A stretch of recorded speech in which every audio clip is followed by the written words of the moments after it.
Hello friends, જય શ્રી ગણેશ. બધાને સ્વાગત છે તમારું મારી ચેનલ ગુજરાતી કિચનમાં. મેથીના ગોટા ભૂલાવે તેવા નવા એકદમ ક્રિસ્પી અને અંદરથી જાળીદાર સોફ્ટ એવા નવા ભજીયા બનાવશું. એ પણ ઘરમાં 365 દિવસ રહેલી મુખ્ય બે વસ્તુથી. ના બેસન, ના રવો, ના મેંદો, ના ચોખાનો લોટ કે ના દહીં, સોડા કે ઈનો. અને મેઇન વસ્તુ તો એ છે કે ના બગડવાની બીક. બનાવવા જેટલા સરળ છે એનાથી ક્યાંય વધારે ખાવામાં ટેસ્ટી લાગે છે. તો ખજૂર આંબલીની ચટણી કરતા અલગ જ અને ટેસ્ટી બધા ખાઈ શકે તેવી ચટણી પણ સાથે બનાવશું. તો કડકડતી ઠંડીમાં આ ભજીયા બનાવવા તો બને જ છે. તો ચાલો બનાવવાનું શરૂ કરીએ. તો એના માટે સૌપ્રથમ આપણે એક ચટણી બનાવી લઈએ. તો એના માટે આપણે અહીંયા એક કડાઈ લીધી છે. કડાઈમાં 1 ચમચી જેટલું તેલ, અડધી ચમચી જેટલી અડદની અને ચણાની દાળ લીધી છે અને સાથે જ અડધી ચમચી જેટલી આપણે રાઈ એડ કરી દીધી. ગેસની ફ્લેમ આપણે સ્લો રાખશું અને દાળ છે એનો હલકો કલર ચેન્જ થાય ત્યાં સુધી આપણે એને થવા દઈશું. સાથે 7 થી 8 જેટલી લસણની કળીઓ, એક નાનો ટુકડો આદુનો જેને મોટું મોટું કટ કરીને એડ કરી દીધું અને થોડા મીઠા લીમડાના પાન એડ કરી દીધા. જો મીઠા લીમડાના પાન અવેલેબલ હોય તો આપણે ચોક્કસથી એડ કરવાના છે, કારણ કે એની ફ્લેવર આ ચટણીમાં એકદમ જોરદાર આવે છે. સાથે જ કલર માટે આપણે અહીંયા 3 સૂકા તીખા મરચા એડ કરેલા છે. તમે જે સૂકા મોળા મરચા આવે છે એનો ઉપયોગ પણ કરી શકો છો, પણ હું લાલ મરચું પાવડર એડ નથી કરવાની એટલા માટે તીખા મરચા જ મેં લીધેલા છે. હવે 2 મોટી સાઈઝના પાક્કા ટમેટા મેં લીધા છે. ટમેટા મેં દેશી લીધા છે. તમારી ઘરે જે પણ ટમેટા અવેલેબલ હોય એ તમે લઈ શકો છો, પણ આપણે કોશિશ કરવાની છે કે દેશી ટમેટાથી આ ચટણી બનાવશું તો ખૂબ જ ટેસ્ટી એવી બનશે. હવે ટમેટાને પણ વઘાર સાથે મિક્સ કરી દીધા અને હવે આપણે ગેસની ફ્લેમ ફાસ્ટ કરી દેવાની છે. સ્વાદ પ્રમાણે મીઠું એડ કરી દઈએ, અડધી ચમચી જેટલી હિંગ અને અડધી ચમચીથી ઓછી આપણે હળદર એડ કરી દીધી. બસ, વધારે કોઈ મસાલા એડ નથી કરવાના. આ જે ચટણી બને છે ઓછા મસાલા સાથે પણ એકદમ ફ્લેવરફુલ બનીને તૈયાર થાય છે. તો હવે આપણે આ જે ટમેટા છે ને હલકા એવા સોફ્ટ કરવાના છે. તો નાની અડધી વાટકી જેટલું પાણી એડ કરી સરસ એવું આપણે એને મિક્સ કરી દઈએ અને ઉપરથી કવર કરી હાઈ ગેસની ફ્લેમ પર આપણે એને 1 થી 2 મિનિટ માટે થવા દઈએ. માત્ર 1 થી 2 મિનિટ માટે જ આપણે એને થવા દેવાના છે. વધારે સોફ્ટ નહીં થાય તો પણ ચાલશે. તો જો અહીંયા ટમેટા છે અત્યારે હલકા એવા સોફ્ટ થઈ ગયા છે અને ચટણીનો ટેસ્ટ વધારવા માટે આપણે અહીંયા થોડા ડાળખા સહિત લીલા ધાણા લીધા છે. લીલા ધાણા છે એનું પ્રમાણ વધારે નથી રાખવાનું. ડાળખા સહિત લેશું એટલે થોડા ધાણા એડ કરશું તો પણ એનો ટેસ્ટ એકદમ ઉભરીને આવશે. હવે ધાણા છે એને પણ ચટણી સાથે સરસ એવા મિક્સ કરી દીધા. ચટણી હજુ ખૂબ ગરમ છે તો ધાણાની ફ્લેવર સરસ એવી ચટણીમાં આવી જશે. હવે આપણે ગેસની ફ્લેમ બંધ કરી અને આને આપણે ઠંડુ થવા દઈએ. ત્યાં સુધીમાં આપણે ભજીયા બનાવવાની તૈયારી કરીએ. તો એના માટે મેં અહીંયા એક નાની વાટકી જેટલા ચોખાને મેં 10 મિનિટ માટે ગરમ પાણીમાં પલાળી દીધેલા છે. તો જો ચોખાને વધારે વાર પલાળવાની કોઈ જરૂર નથી. માત્ર 10 મિનિટ પહેલા આપણે આને ગરમ પાણીમાં પલાળશું, એકદમ સરસ એવા ગરમ પાણીમાં, એટલે સરસ એવા આપણા ચોખા પલળી જશે. હવે ચોખા આપણા અહીંયા સરસ એવા પલળી ગયા છે તો એમાં રહેલું છે એ પાણી આપણે હટાવી દઈએ અને આપણે અહીંયા એક મિક્સર જાર લઈ લીધેલું છે. મિક્સર જાર છે એમાં આપણે બધા ચોખા જે આપણે પાણી હટાવીને રાખ્યા છે તે પલટાવી દઈશું અને આપણે એમાં હલકું એવું પાણી એડ કરશું. વધારે પાણી એડ નથી કરવાનું અને પીસતી વખતે જો જરૂર લાગે તો થોડું થોડું પાણી એડ કરતું જવાનું છે અને ચોખાને એકદમ સ્મૂથ એવા પીસી લેવાના છે. અને ચોખા તમે કોઈ પણ વેરાયટીના લઈ શકો છો અને જો બને તો આપણે જે લાંબી વેરાયટીના ચોખા આવે છે ફ્લેવરવાળા ચોખા એનો ઉપયોગ નથી કરવાનો.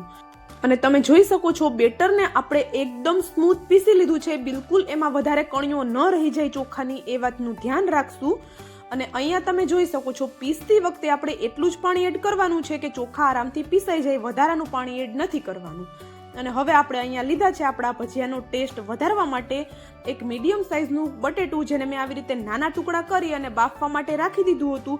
તો એનું પાણી હટાવી અને આ બાફેલું બટેટું આપણે મિક્સર જારમાં લઈ લીધેલું છે. આવી રીતે નાના ટુકડા કરી અને આપણે બટેટાને બાફશું એટલે જલ્દીથી આપણું કામ થઈ જશે. બટેટાને પણ જરૂર લાગે એટલું પાણી એડ કરવાનું છે અને એકદમ સ્મૂથ એવું પીસી લેવાનું છે. બટેટા છે એ એડ કરવાથી ભજીયા છે અંદરથી એકદમ સોફ્ટ બનશે, સાથે એનો જે ટેસ્ટ છે એ ઘણો બધો વધી જશે. તો જો અહીંયા બટેટાની જે પેસ્ટ છે એને પણ ચોખા સાથે આપણે મિક્સ કરી લીધી અને હવે હાથને એકદમ સરસ એવા આપણે સાફ કરી અને આપણે આને મિક્સ કરવાનું છે. અને આપણે આને એક જ ડાયરેક્શનમાં મિક્સ કરવાનું છે બને ત્યાં સુધી, કારણ કે આપણે આમાં કોઈ દહીં સોડા કે ઈનોનો ઉપયોગ નથી કરવાના. તો ભજીયાનું બેટર છે એકદમ ફ્લફી થઈ જાય એ માટે આપણે આને 3 થી 4 મિનિટ માટે સરસ એવું ફેંટવાનું છે. તો જો અહીંયા તમે જોઈ શકો છો, હલકું એવું જ આપણે એને મિક્સ કરશું ત્યાં એનું ટેક્સચર છે એકદમ બદલી જશે અને આવું જાળીદાર એવું આ જે બેટર છે એ થઈ જશે.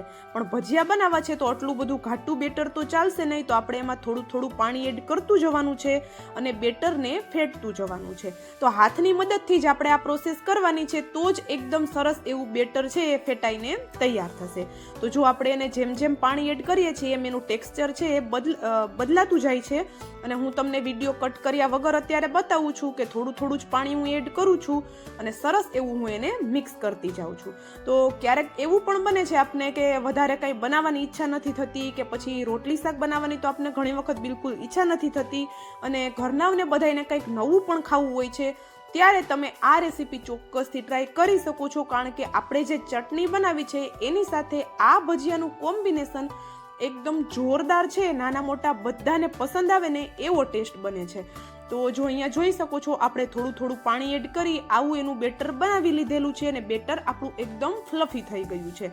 તો હવે આપણે એને થોડી વાર માટે સાઈડમાં રાખીએ અને ત્યાં સુધીમાં આપણે જે ચટણી બનાવી છે એ સરસ એવી ઠંડી થઈ ગઈ છે. તો આપણે એને પીસી લઈએ. તો અહીંયા મેં ચટણીનું જાર લઈ લીધું, એમાં બધી વસ્તુ પલટાવી અને જો જરૂર લાગે તો જ પાણી એડ કરવાનું છે અને આ બધી વસ્તુને પીસી લેવાની છે. કારણ કે આ ચટણી છે એ થીક હશે તો જ ભજીયા સાથે ખાવાની મજા આવશે. તો જો અહીંયા જોઈ શકો છો તમે, આપણે થીક એવી દરદરી એવી ચટણીને પીસી લીધેલી છે. તો આ ચટણી રેડી છે. આપણે આમાં કોઈ તડકો કરવાની બિલકુલ જરૂર નથી. આ ચટણી એમ જ ખાવામાં એટલી ટેસ્ટી છે કે આની સામે તમે ખજૂર આમલીની ચટણી પણ ભૂલી જશો. પ્લેન દાળ ભાત સાથે ખાવાની પણ એટલી જ મજા આવે છે આ ચટણી. તો આ ચટણીની રેસીપી પણ તમે એકવાર ચોક્કસ ટ્રાય કરજો. તો અહીંયા આપણી ચટણી બની ગઈ છે, તો એને સાઈડમાં રાખી દઈએ અને હવે આપણે બેટર ફરી પાછું લઈ લઈએ. તો જો બેટર છે એમાં આપણે થોડા મસાલા કરીએ. તો મીઠા લીમડાના પાન જેને મેં ઝીણું ઝીણું કટ કરીને એડ કરી દીધા, સાથે 1 ચમચી જેટલા મરી ને દરદરું વાટીને આપણે એડ કરવાના છે. એની ફ્લેવર ખૂબ જ સરસ આવે છે. સ્વાદ પ્રમાણે મીઠું એડ કરી દીધું અને 1 મુઠ્ઠી જેટલા લીલા ધાણા એડ કરી દઈએ ઝીણા કટ કરીને. તો ધાણા છે એને ઝીણા કટ કરીને એડ કરવાના છે, જેથી કરીને ભજીયા પાડતી વખતે હાથમાં ન આવે. સાથે તીખાસ માટે મેં અહીંયા 2 થી 3 જેટલા લીલા મરચાના થોડા મોટા ટુકડા કરીને એડ કરેલા છે. વધારે કોઈ મસાલા એડ નથી કરવાના. ચટણી જેટલી ફ્લેવરફુલ છે, સાથે આ ભજીયાનું કોમ્બિનેશન એકદમ જોરદાર આવવાનું છે. તો હવે આ બધી વસ્તુને આપણે સરસ એવી બેટર સાથે મિક્સ કરી દઈએ અને બેટરને આપણે હવે આપણું ભજીયા બનાવવા માટે બેટર છે એ આપણું એકદમ રેડી થઈ ગયું છે. તો જો આવી રીતે તમે ચેક કરી શકો છો, હાથમાં આવી રીતે થોડો લોટ લઈ બેટર લઈ અને આવી રીતે આપણે ભજીયાની જેમ પાડશું તો જો સીધું એ વિખાઈ નથી જતું, શેપ છે એ હોલ્ડ કરે છે. એનો મતલબ છે કે આપણું બેટર પરફેક્ટ થયું છે. તો ચાલો હવે એને તળવા માટે શું કરવાનું એ પણ જોઈ લઈએ, મતલબ કે કઈ રીતે તળવા જેથી કરીને પરફેક્ટ એવા તળાઈને રેડી થાય. તો એના માટે જો આવું એકદમ સરસ એવું તેલ ગરમ થઈ જાય પછી આપણે આ રીતે હાથમાં થોડું પાણી લગાવી અને તેલની એકદમ નજીક જઈ અને ભજીયા પાડવાના છે. તેલની એકદમ નજીક જઈને ભજીયા પાડશું એટલે એકદમ સરસ એવા ગોળ શેપમાં ભજીયા બનશે.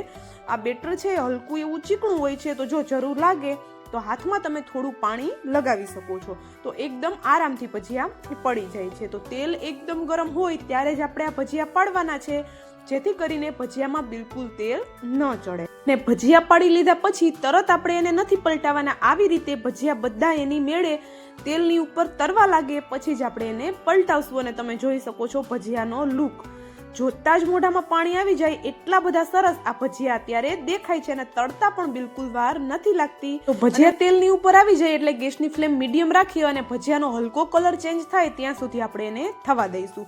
તો આપણા છે અહીંયા ભજીયા એકદમ સરસ એવા તળાઈ ગયા છે. તો આપણે એને હવે તેલની બહાર કાઢી લઈએ. અને જો તમે અત્યાર સુધીનો વિડીયો જોઈ લીધો હોય, એમાં તમને થોડું પણ કંઈક પસંદ આવ્યું હોય તો વિડીયોને લાઇક, શેર અને ચેનલ પર નવા હોય તો જલ્દીથી ચેનલને સબસ્ક્રાઇબ કરી દેજો. તો ચાલો હવે મળશું આવા જ એક નવા વિડીયો સાથે. ત્યાં સુધી જય શ્રી ગણેશ બધાને and thank you for watching.